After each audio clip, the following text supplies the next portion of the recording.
Welcome back to Healing Mindset, beautiful souls. I am Nazish, and today's conversation brings together two powerful forces that shapes the way we heal: trauma and faith.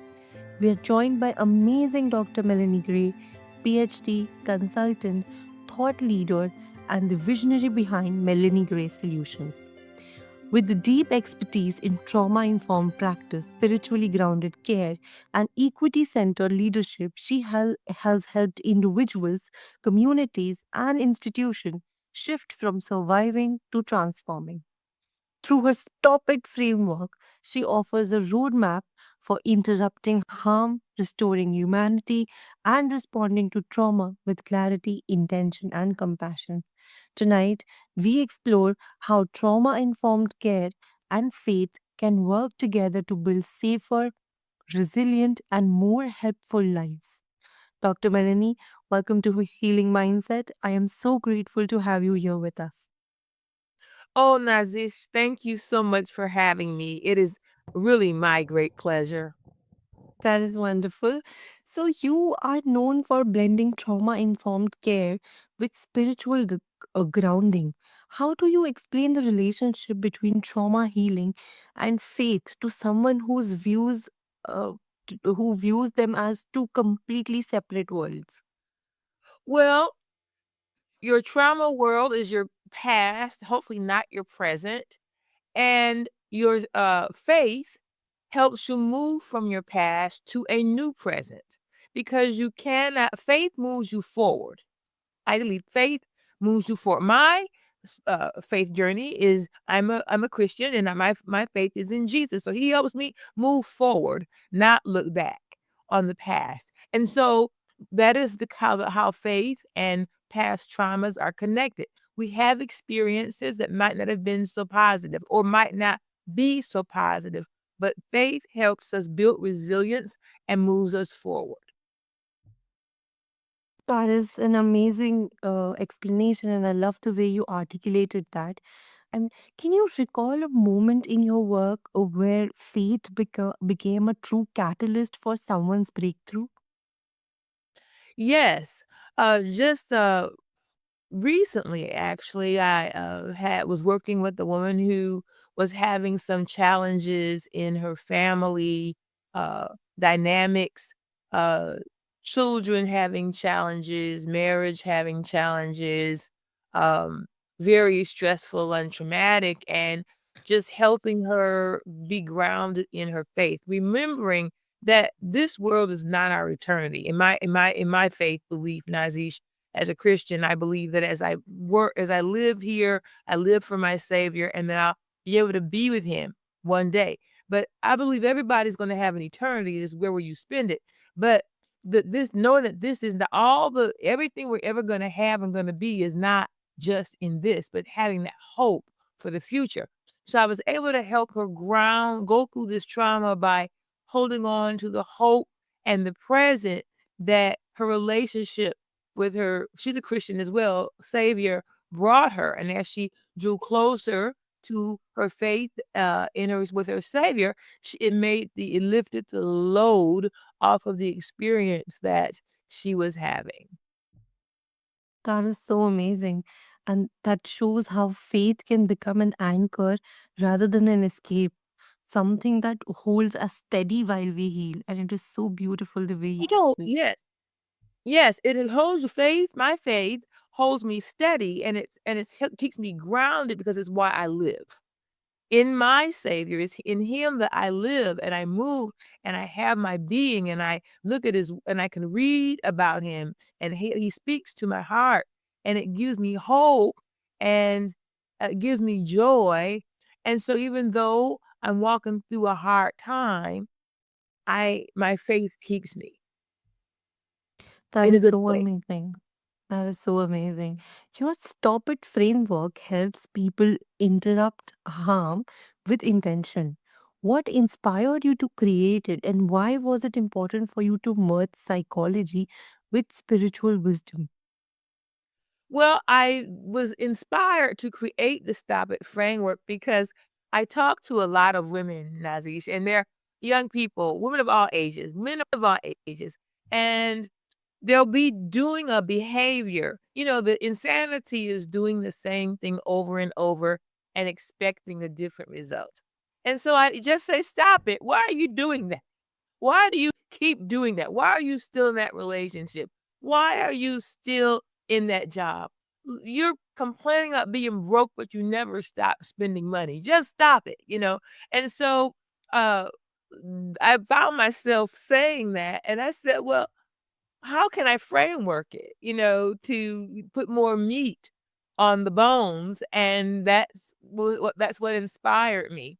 The psychology of it just is born in the fact that I'm a nurse. I'm a nurse scientist.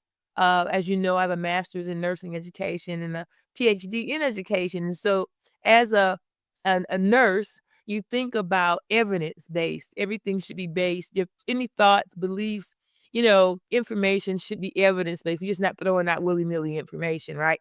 And so, understanding the psychology and the science behind how trauma triggers, understanding stress, help me kind of the fr- uh, stop it, how I talk to people around this, understanding the science and biology around dysregulation as well. That is absolutely beautiful. And hearing this gives our listeners a tangible sense of how grounded and actionable this framework really is. So, which part of the Stop It framework tends to surprise people the most? What surprises them? Well, no scanning. The part that they have the hardest time with, I think, well, you have to be committed to all of it, but the scanning is where you begin, right?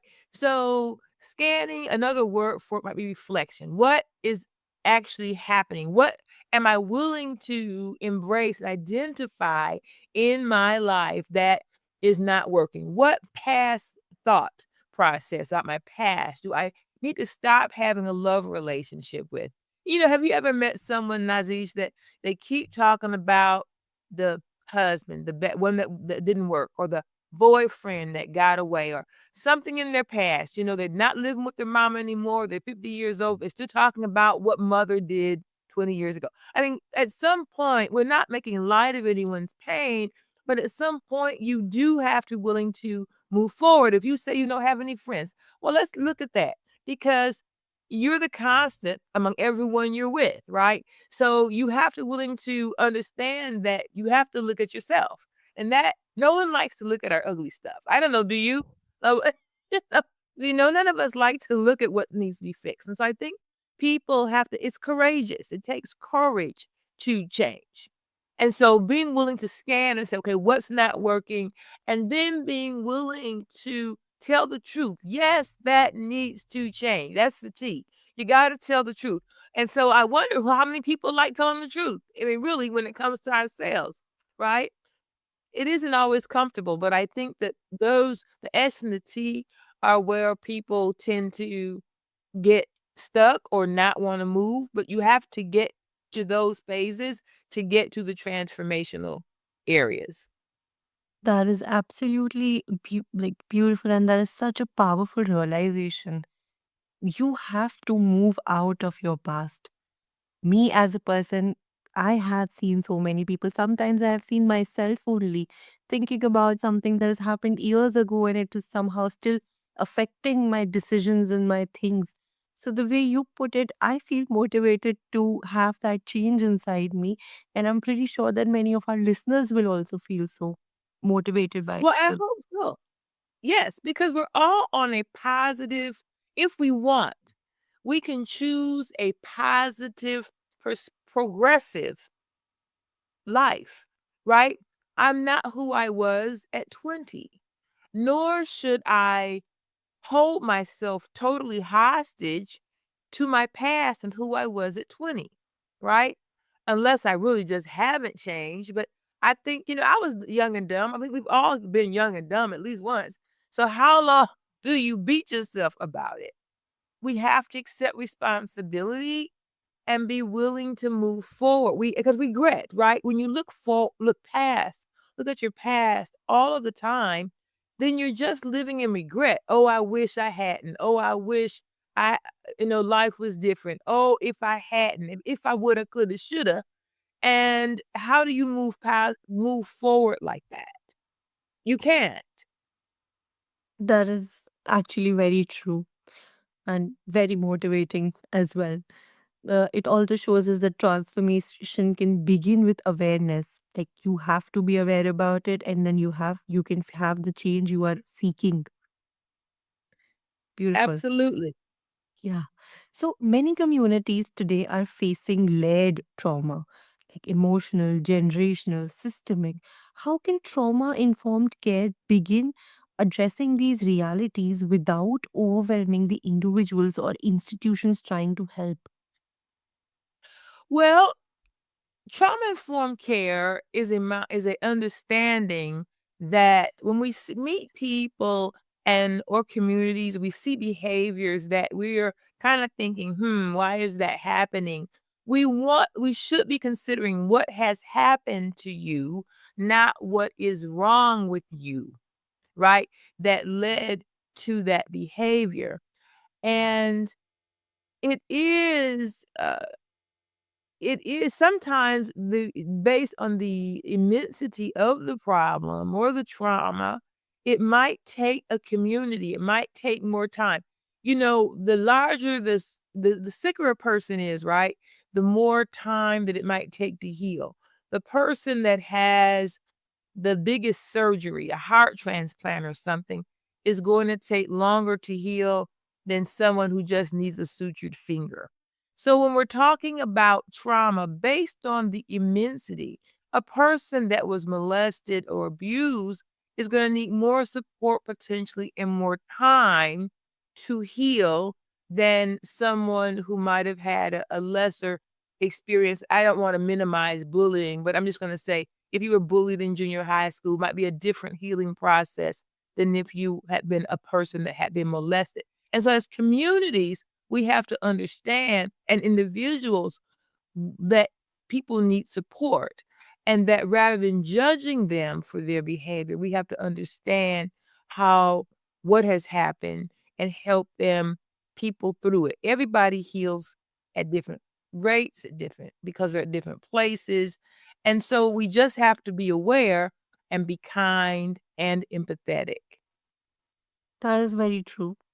And this perspective offers so much hope, and it is such a compassionate way to look at everybody's healing and everybody's trauma.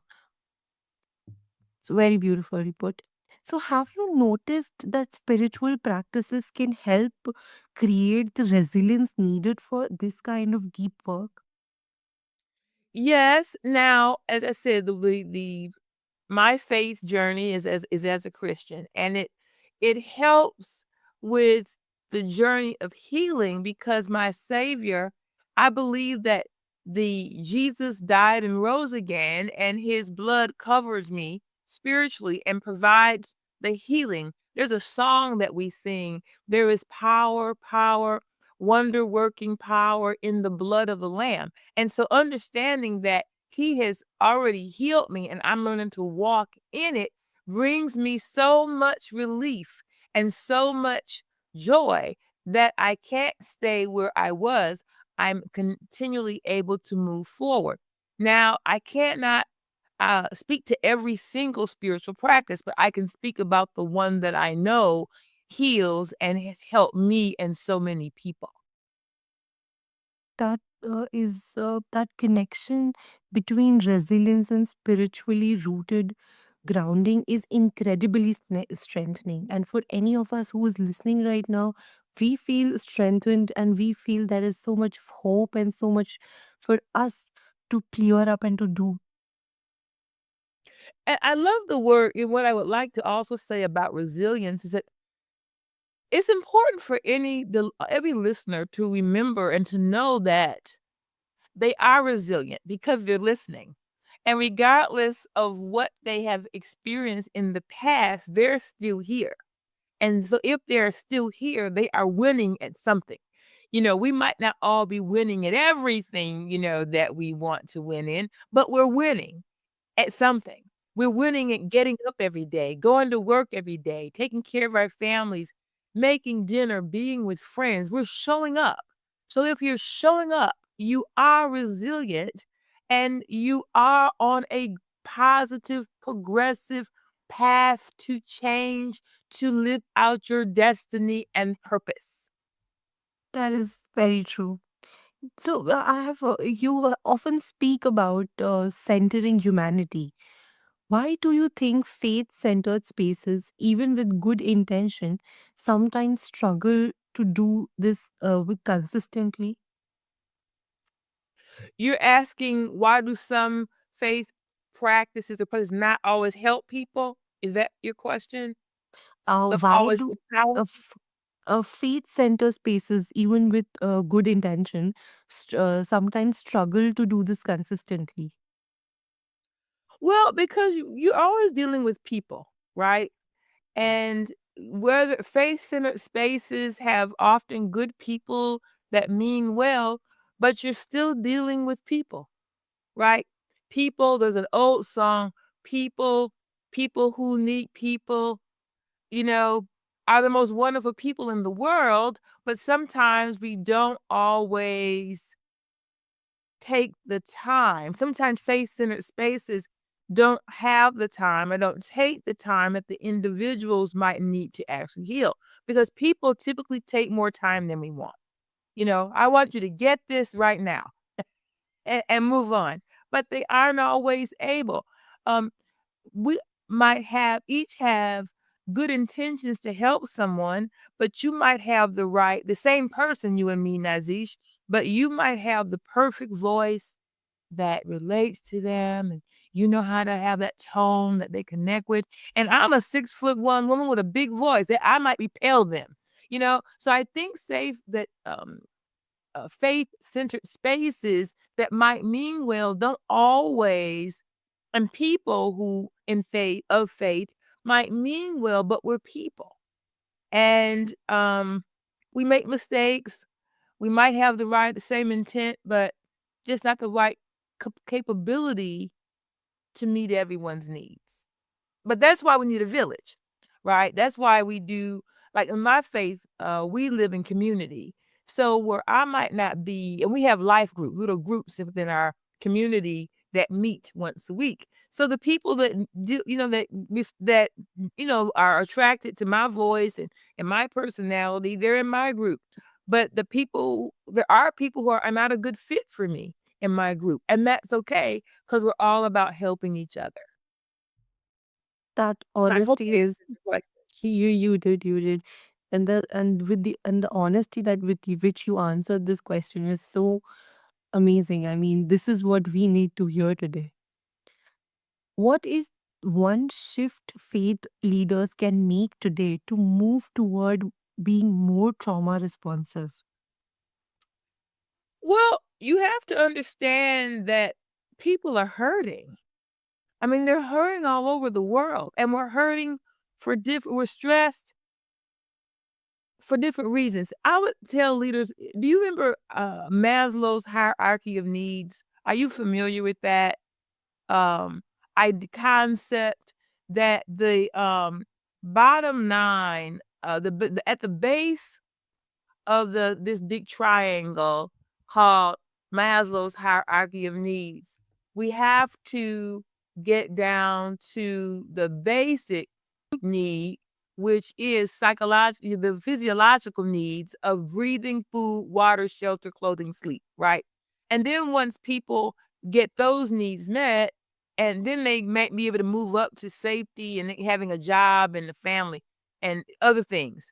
But we have to at the bay at the when it comes to life, everyone as human beings need the same things. We need a place to sleep, someone to love us, people to care for us. And so faith leaders have to know that everybody has the same needs. How we articulate them, the style we might want them are different, but the needs are the same. And sometimes around trauma informed care, because of our traumas, we might have difficulty moving up Maslow's hierarchy of needs, moving from the physiological basic needs of life to being creative, having purpose and meaning.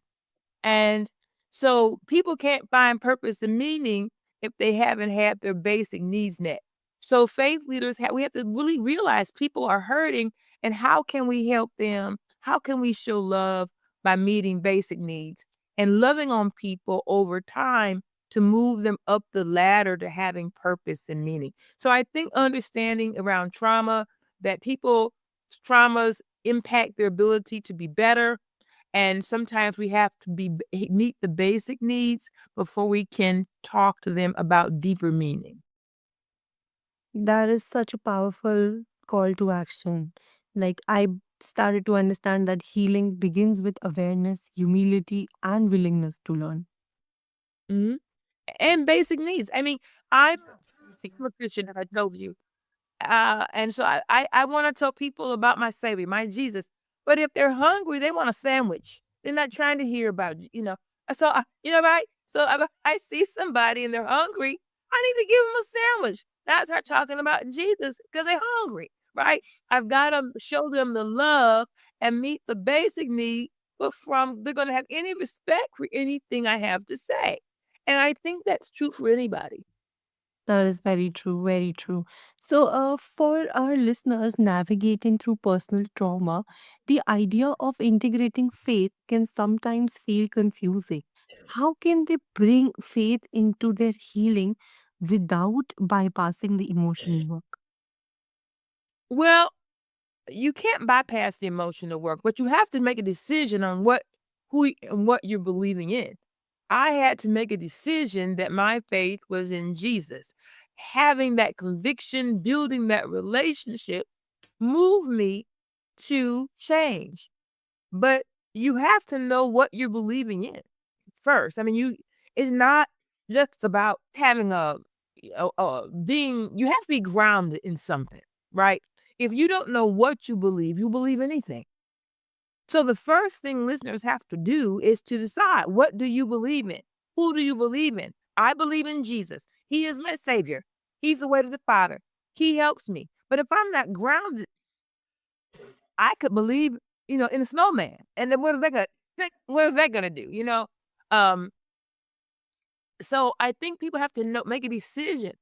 Who and what do you believe in? Your faith will ground you. Your faith will ground you. But if you believe in everything, you'll believe in nothing. That is so beautifully said, and thank you so much for that on for saying that so honestly. I feel like it gives our listeners permission to hold both their wounds and their hope at the same time. Yes, you have your faith. My faith brings me hope. Your faith should bring you hope. Again, hope will elevate you past your trauma. You cannot just trauma brains do heal.